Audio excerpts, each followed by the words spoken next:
नमस्कार प्रेक्षकांनो, स्टार प्रवाहावरील घरोघरी मातीच्या चुली या मालिकेच्या आगामी भागात आपण पाहणार आहोत की ऐश्वर्याचे गुंड हे अवंतिकाला रणदिवेच्या घरामध्ये सोडून निघून जातात आणि त्यावेळेस नाना हे अतिशय घाबरतात आणि विचारतात ते लोक कोण होते। त्यावेळेस त्या ठिकाणी सुमित्र देखील धावत येतो आणि सुमित्र बोलतो, अवंतिका तू ठीक आहेस ना। तर इकडे आपण पाहतो वकील सयाजीराव व ऐश्वर्याला बोलतात, जर तुमचा असा प्लॅन असेल तर त्या प्लॅनमुळे जानकीचं नाही तर सर्व रणदिवे कुटुंब देखील धोक्यामध्ये येईल। तेव्हा ऐश्वर्या म्हणते, जानकीला काय, तर सर्व रणदिवेला घराच्या बाहेर काढून भीक मागायला लावायचं आहे आणि तोच माझा उद्देश आहे।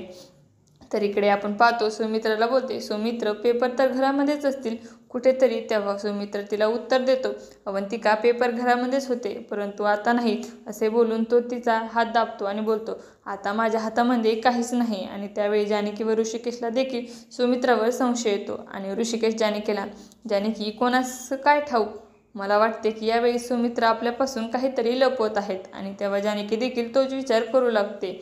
आता पुढे येणाऱ्या भागामध्ये सुमित्राने अवंतिका ऐश्वर्याकडे दिलेले सर्व पुरावे पुन्हा मिळू शकतील का, हे पाहणं अतिशय रोचक ठरणार आहे।